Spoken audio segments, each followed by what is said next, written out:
आशा करता हूं आप सब बहुत अच्छे होंगे। मेरा नाम है सिद्धांत अग्निहोत्री। स्टडी आईक्यू पे आपका बहुत बहुत स्वागत है। बहुत ही फेमस ऑपरेशन की बात करने वाले हैं दोस्तों आज हम। Operation Nimrod. ऑपरेशन निमरोध की बात करें तो यहां पे पूरी एम्बेसी को अपने कब्जे में ले लिया था आतंकवादियों ने। 26 लोगों को हॉस्टेज बना लिया था। हमारी मांगे पूरी करो वरना सबका भेजा उड़ा देंगे। इस तरीके की बात जो आतंकवादी थे करने लगे थे। लंदन में जाके हुआ था ये। लंदन में जाके ईरान एम्बेसी को पूरी तरीके से अपने कब्जे में लिया था। इसको ईरान एम्बेसी सीज भी बोला जाता है। तो वहां की स्पेशल फोर्सेस एसएएस, ब्रिटिश की स्पेशल फोर्सेस एसएएस ने ये पूरा ऑपरेशन को अंजाम दिया था। बड़ा ही फेमस ऑपरेशन था दोस्तों। इस पे आपको बहुत सारी मूवीज मिलेगी, काफी डॉक्यूमेंट्रीज हैं। 24 घंटे इस ऑपरेशन को फिल्माया गया था और one of the most heroic operation में इसका नाम गिना जाता है। एम्बेसी में हुआ ना दोस्तों। एम्बेसी की बात करूं, मान लीजिए भारत की एम्बेसी पाकिस्तान में है। भारत की एम्बेसी पे अगर कभी अटैक होता है, ना ही वैसे एम्बेसीज पे कभी अटैक नहीं होता है, 3-4 केसेस हुए एक्सेप्शनल, तो वो भारत पे ही अटैक माना जाएगा। हर देश की एम्बेसी दूसरे देशों में स्थित है, आपको पता ही है। तो वो जो एम्बेसी है ना, भले ही दूसरे देश में है, लेकिन जिस देश की एम्बेसी है उसी देश की ही सॉइल पे उसको माना जाता है कि वो उसी देश की ही मिट्टी पे है। तो भैया अगर वहां पे अटैक हुआ तो फिर उस देश पे अटैक है। और वैसे भी वियना कन्वेंशन के हिसाब से मान लीजिए भारत की एम्बेसी पाकिस्तान में है, मान क्या लीजिए है ही, तो वहां पे पाकिस्तान के लॉज नहीं लगेंगे, भारत के लॉज लगते हैं। ठीक है ना। तो ये चीज है। और जो आईएएस के टॉपर्स होते हैं, ठीक है, वो इंडियन फॉरेन सर्विस से इस एम्बेसी को हेड करते हैं, लीड करते हैं। ठीक है ना।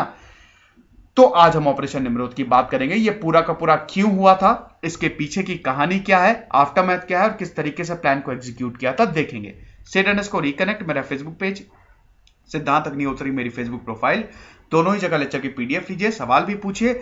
हर एग्जाम्स को हमने कवर किया है। स्टडी आईक्यू के टैबलेट और एंड्रॉइड कोर्सेज आते हैं। इन नंबर्स पे कॉल करिए, वेबसाइट विजिट करिए और अपनी ड्रीम जॉब निकालिए। अब दोस्तों इस ऑपरेशन की बात करें तो ये 5 मई 1980, 30 अप्रैल से लेकर 5 मई 1980 तक ये पूरा का पूरा चला था। हुआ क्या था मैं आपको बता चुका हूं।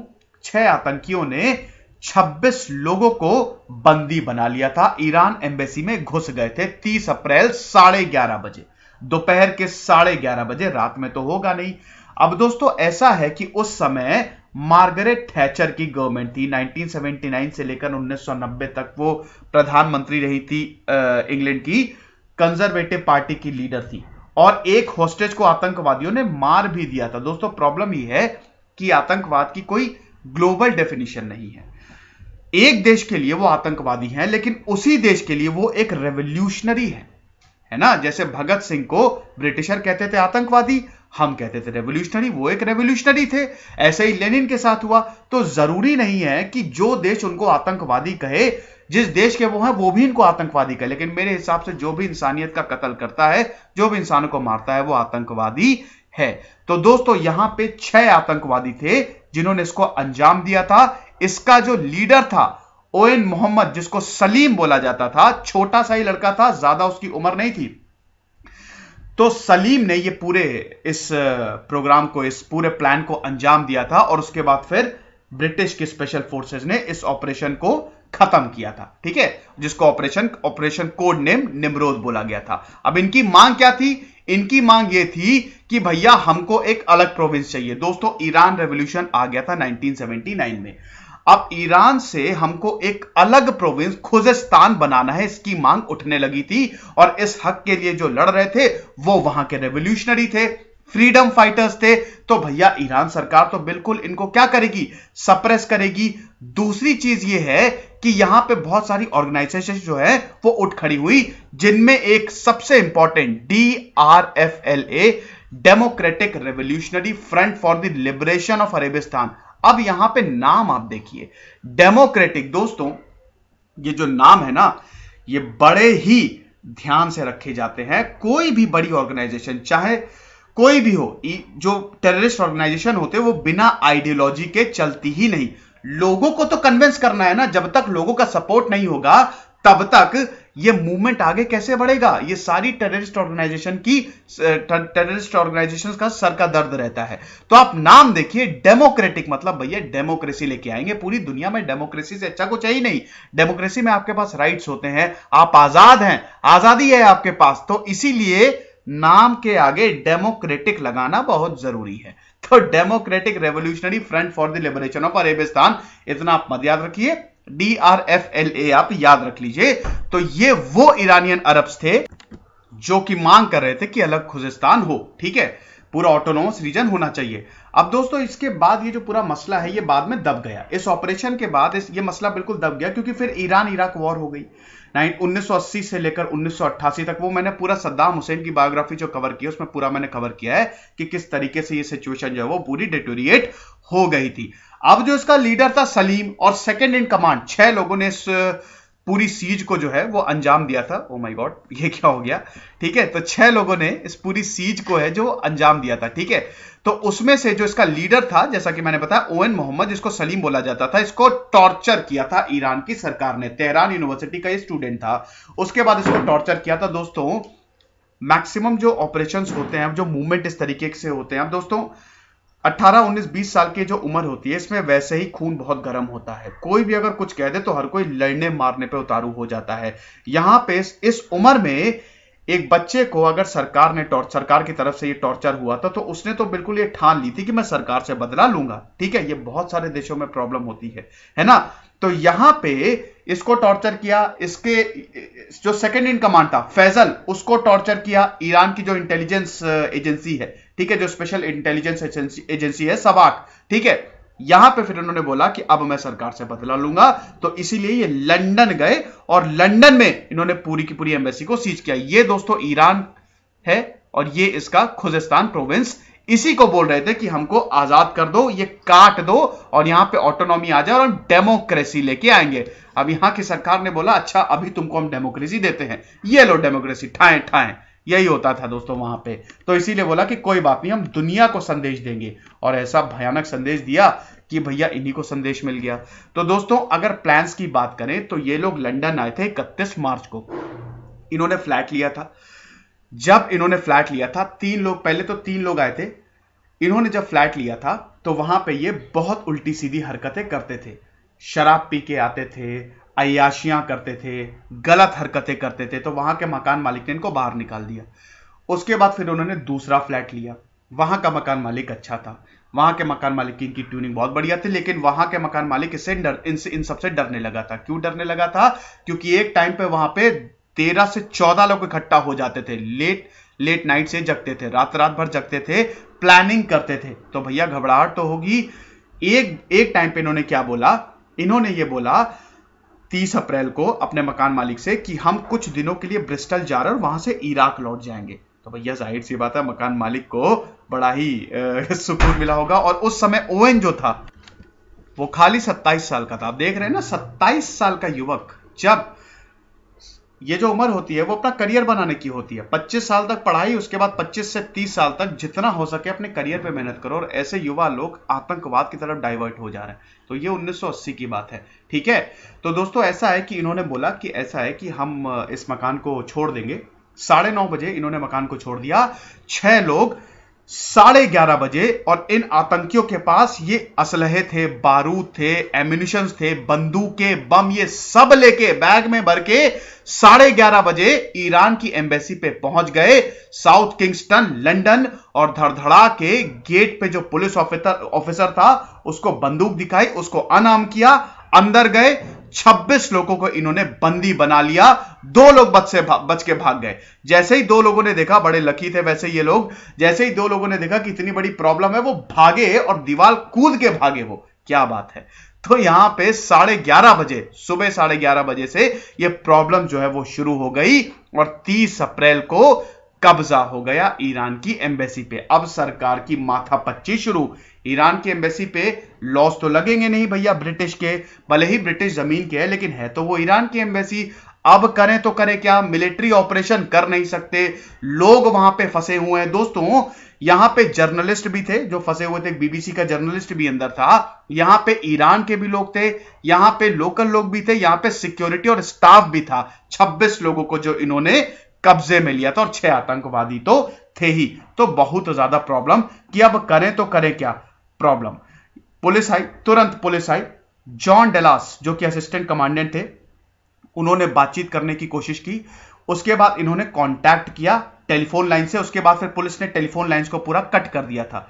नेगोशिएटर्स जो आतंकवादी थे उन्होंने नेगोशिएट करने की कोशिश की। उन्होंने बोला कि भैया जो 91 लोग हैं ना, 91 अरब लोग जो कि जेल में बंद हैं ईरान की, उनको छुड़ा दो, उनको रिलीज कर दो और अगले दिन तक का तुमको हम समय देते हैं। अगर उनको रिलीज नहीं किया तो हम इस एम्बेसी को उड़ा देंगे और एक एक होस्टेज को मार देंगे।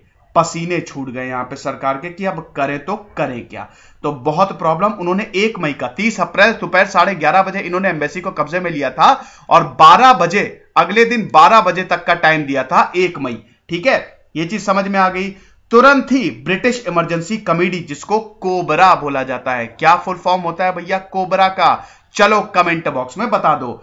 जिस तरीके से भारत का एनएसए है ना, नेशनल सिक्योरिटी एडवाइजर, वैसे ही वहां पे भी कोबरा है। ठीक है, ये भी इमरजेंसी सिक्योरिटी कमेटी है। जब बहुत बड़ी आपत्ति आती है, कोई इमरजेंसी सिचुएशन आती है, इसमें सिविल सर्वेंट्स होते हैं, मिनिस्टर्स होते हैं, एक्सपर्ट एडवाइजर्स होते हैं। ये प्लान करते हैं कि किस तरीके से सिचुएशन को कंट्रोल में अपने लिया जाए। अब इनके पास दो ही चारे थे, या तो एम्बेसी को अटैक करके हम सारे होस्टेजेस को छुड़ा ले, जो कि बहुत मुश्किल था, इतना आसान नहीं था, क्योंकि आप एक एम्बेसी पे अटैक कर रहे हैं। कुछ भी इधर उधर होता तो प्रॉब्लम हो सकती थी, सिचुएशन बिगड़ सकती थी। दूसरा, इनकी मांगे मान ली जाए, होस्टेजेस को जो आतंकवादी हैं, जो मतलब जो रेवोल्यूशनरी हैं, उनको छोड़ दिया जाए। अब दूसरा, वो तो ईरान गवर्नमेंट करेगी, इनके बस में तो कुछ था नहीं। तो पहला सबसे बेस्ट इनको यही लगा कि एक ऑपरेशन कंडक्ट किया जाए, आतंकवादियों को मारा जाए और लोगों को वहां से छुड़ाया जाए, क्योंकि यहां पे ईरान गवर्नमेंट के भी पसीने छूट गए थे। भाई देखिए, यूरोप, अमेरिका ये समझौते नहीं करती, ज्यादातर ये आतंकवादियों से समझौते नहीं करती। ठीक है, ये बोलते हैं कि भले ही 1-2 लोगों की जान चली जाए, लेकिन आतंकवादियों को तो नहीं छोड़ेंगे। तो ये इनका दिक्कत रहती है। आपको बता दूं कि जब 30 अप्रैल 11:30 बजे को इन्होंने एम्बेसी को अपने कब्जे में लिया था, तो शाम को 4:30 बजे इन्होंने एक हॉस्टेज को छोड़ दिया था, जिसका नाम था फरीदा मुजफ्फरिया। वो एक लेडी थी, प्रेग्नेंट थी, और जब से इन्होंने एम्बेसी को अपने कब्जे में लिया था, तब से उनकी तबीयत बहुत ज्यादा खराब हो गई थी। तो उनको छोड़ भी दिया गया था कि आपकी तबीयत जो है वो सही नहीं है। एक चीज बड़ी क्यूरियस है दोस्तों कि आमतौर पे आप देखते हैं कि ज्यादातर जब स्पेशली जब हाईजैक्स होते हैं या इस तरीके की सीज होती है, तो जो नेगोशिएटर्स होते हैं, जो आतंकवादी होते हैं, वो बड़े खतरनाक टाइप के होते हैं। यहां पे ऐसा नहीं था, ये खतरनाक थे, लेकिन इन्होंने एक होस्टेज को जरूर मारा था, लेकिन ज्यादातर ये छोड़ने को तैयार थे। इन्होंने ये तक बोल दिया था कि जो नॉन ईरानियंस हैं हम उनको छोड़ देंगे, कोई दिक्कत नहीं है। बहरहाल चीजें जो है वो आगे बढ़ती हैं। कोबरा की मीटिंग्स जो है वो जारी रहती हैं 1 मई से। ये जो एक्सपर्ट एडवाइजर्स हैं, सिविल सर्वेंट्स हैं, ये सब जो हैं वो मिलने लगते हैं। अब प्रॉब्लम ये होती है दोस्तों कि अगर सिक्योरिटी फोर्सेस को भी अंदर भेजा जाए तो किस तरीके से भेजा जाए, क्योंकि सिक्योरिटी फोर्सेस को पता नहीं होता कि अंदर क्या चल रहा है। भाई कोई कम्युनिकेशन तो नहीं है ना, तो पता कैसे चलेगा। इधर सलीम जो है वो ये बोलता है कि मुझे बीबीसी, सुबह सुबह उठता है और बोलता है कि मुझे बीबीसी जर्नलिस्ट से डायरेक्ट बात करनी है, मुझे बात कराओ, मैं कुछ भी नहीं जानता। ठीक है, फ्रस्ट्रेशन क्योंकि चालू हो जाता है। तो वहां पे जब बीबीसी जर्नलिस्ट से ये बात करता है, तब अपने मंसूबों को बताता है और फिर पूरी दुनिया को ये संदेश देता है कि देखो भैया, हमने यहां पे अटैक कर लिया, कुछ कर सकते हो तो कर लो। बहुत ज्यादा प्रॉब्लम है दोस्तों। उसके बाद फिर ये टेलीफोन एक्सेस मांगता है और एक होस्टेजेस को विंडो पे ले आता है और बोलता है कि अगर मुझे, क्योंकि सारी टेलीफोन लाइन जो है ना वो ब्रिटिश सरकार द्वारा, ब्रिटिश पुलिस द्वारा काट दी गई होती है। तो जब ज्यादा आतंकवादियों की चलती नहीं तो वो फ्रस्ट्रेट होना फिर शुरू हो जाता है। उसके बाद दोस्तों चौथा दिन आता है 3 मई। ठीक है, यहां पे भी बहुत ज्यादा प्रॉब्लम हो जाती है। देखिए दोस्तों, जैसे जैसे दिन बढ़ते जाते हैं, जैसे जैसे टाइम बीतता जाता है, क्योंकि 1 मई दोपहर तक टाइम दिया गया था कि अगर हमारी मांगे नहीं मानी गई तो हम एम्बेसी को उड़ा देंगे। जैसे जैसे टाइम पास आता गया, 1 मई दोपहर 12 बजे इन्होंने ऐसा कुछ भी नहीं किया। ना ही इन्होंने हॉस्टेजेस को मारा, ना ही इन्होंने एम्बेसी को उड़ाई। तब ब्रिटिश सरकार और ईरान ने उनकी जान में जान आई कि ये लोग ऐसा तो कुछ नहीं करेंगे, इसका मतलब इनसे नेगोशिएट जो है वो किया जा सकता है। अब इन आतंकवादियों को कॉन्फिडेंस में लेना था, ठीक है ना, कि हम पे ये भरोसा करें। ये क्या, इस बीच जो है ब्रिटिश को टाइम मिला कि हम प्लान कर सके। अब यहां पे फिर स्पेशल फोर्सेस को कांटेक्ट किया गया, SAS। आपको पता है दोस्तों, इससे पहले SAS जो है उसको कोई नहीं जानता था। एक लो प्रोफाइल स्पेशल एजेंसी थी, स्पेशल टास्क फोर्स थी, best of the best team थी। कुछ इसमें डेडिकेटेड मिलिट्री ऑफिशियल्स रहते थे जो कुछ भी करने को तैयार थे। और यह बता दूं कि वर्ल्ड वॉर 2 के समय इसको खोजा गया था और काफी इस तरीके से ऑपरेशन ही कंडक्ट करती थी। या तो कहीं पे इस तरह की कोई सीज हो गई है या फिर कहीं आतंकवादियों ने सिचुएशन को कंट्रोल में ले लिया है, तो उनको खदेड़ने के लिए इन फोर्सेस को कांटेक्ट किया जाता था। इसी ऑपरेशन के पास SAS लैमलाइट में आ गए और लोग जो है वो जानने लगे कि अच्छा भैया इस तरीके की भी फोर्स है जो ब्रिटिश में काम करती है। लेकिन प्रॉब्लम यह थी कि ये फोर्सेस अंदर जाएं तो जाएं कैसे, क्योंकि दोस्तों देखिए 3 और 4 मई ये पूरा दिन ऐसे ही चला जाता है। यहां पे नेगोशिएशंस में ही सब कुछ बीत जाता है। आतंकवादियों को अब मूड खराब होने लगता है उनका, क्योंकि टाइम बीतता जाता है और उनकी मांगे नहीं मानी जाती है। 5 मई आ जाता है दोस्तों, 1:45 बजे एक हॉस्टेज की ये लोग हत्या कर देते हैं, 1:45 बजे। अब यहां पे कुछ ना कुछ करना ही होता है ब्रिटिश की SAS टीम्स को, कुछ भी करके इनको हटाओ। फिर ये फाइनली डिसीजन लिया जाता है कि स्पेशल फोर्सेस अंदर जाएंगी। लेकिन जैसा कि मैंने बताया कि अंदर जाएं तो जाए कैसे, क्योंकि दोस्तों पहली बात तो ये पता नहीं है कि आतंकवादी कौन से फ्लोर पे हैं। 5 से 6 फ्लोर की ये बिल्डिंग थी दोस्तों, 50 से ज्यादा रूम्स थे, इंटरकनेक्टेड रूम्स थे। कहां से जाएं, कितने आतंकी है, ये कुछ भी नहीं पता है, तो क्या करें। तो इन्होंने फिर बिल्डिंग को पूरा का पूरा स्टडी किया और ये प्लान बनाया कि एक टीम विंडो से जाएगी, एक डायरेक्ट दरवाजे से जाएगी और एक फिर रूफ। तो ये 3 जगह से हमले होंगे। तो 2 टीम थी, रेड टीम और ब्लू टीम। इन्होंने अपने सारे हथियार लिए, ठीक है, आतंकवादियों को बिल्कुल पता नहीं चलने दिया कि इस तरीके का कोई ऑपरेशन हो रहा है। यहां पे नेगोशिएटर्स को उलझा के रखा गया। 7:23 शाम की बात है, ये दोनों टीम जो है वो घुसती हैं। एक्सप्लोजन होता है। यहां पे आतंकवादियों को पता चल जाता है कि मिलिट्री ऑपरेशन जो है वो हमारे खिलाफ जो है वो कंडक्ट कर रही है। और यहां से ही शाम 7:23 से ऑपरेशन निमरोध जो है वो शुरू हो जाता है। तो यहां पे फिर दोस्तों ये जो आर्मी सोल्जर्स है ये जाते हैं, गोलीबारी होती है। अब दोस्तों यहां पे चाहते तो सब कुछ उड़ा सकते थे, लेकिन इन सोल्जर्स को पता था कि अगर हम यहां पे बम फोड़ेंगे या कुछ भी प्रॉब्लम करेंगे तो लोगों की जान जाएगी। हमको सबसे पहले लोगों को सक्सेसफुली निकालना है। और दोस्तों ये भी यहां पे प्लान मतलब ये भी था कि ये जो ऑपरेशन है ये बहुत जल्दी होना है। दोस्तों आपको पता है 17 मिनट में पूरा ऑपरेशन खत्म हो गया था। सब 5 टेररिस्ट को, जिसमें सलीम भी था इनका लीडर, मार मूर के काम खत्म कर दिया था और वापस आ गए थे। खाली एक टेररिस्ट को ही जिंदा वापस ले आए थे। तो दोस्तों ऐसा था, क्योंकि अगर जरा सा भी आतंकवादियों को टाइम मिल जाता तो ये क्या करते, ये एम्बेसी को आग लगाना, आग तो लगाई दी थी इन्होंने एक रूम को एम्बेसी के। ये क्या करते, एक एक करके एम्बेसी को जलाना शुरू करते और लोगों को मारना शुरू करते। तो it has to be very quick, कि संभलने का ही मौका नहीं देना है। और किसी को भी दोस्तों संभलने का मौका दिया ही नहीं। अंदर गए, एक एक को इन्होंने घुस के मारा। 6 में से 5 आतंकवादियों को मार दिया था, एक को वापस ले आए थे। ईरान गवर्नमेंट बहुत ज्यादा खुश हुई, उन्होंने वेलकम किया इस ऑपरेशन को। और उसके बाद दोस्तों ये जो खुजस्तान की मांग थी ये धीमे धीमे जो है वो धुंधली हो गई, क्योंकि फिर उसके इसी साल इराक ईरान वॉर हो गया, जो कि अगले 8 सालों तक चलने वाला था। सद्दाम हुसैन का राइज हुआ और यहां पे ब्रिटिश जो है वो और ताकतवर हो गई। ब्रिटिश की साख जो है वो बड़ी, SAS टीम को भी पावर दी गई। तो ये था पूरा ऑपरेशन निमरोध की कहानी दोस्तों। उम्मीद करता हूं आपको पसंद आया होगा। अगर आप चाहते हैं मैं और भी इस तरीके के ऑपरेशंस कवर करूं तो मुझे कमेंट बॉक्स और मेरे फेसबुक प्रोफाइल पे जरूर बताइए। खुश रहिए, पढ़ते रहिए। दिस इज सिद्धांत अग्निहोत्री साइनिंग ऑफ।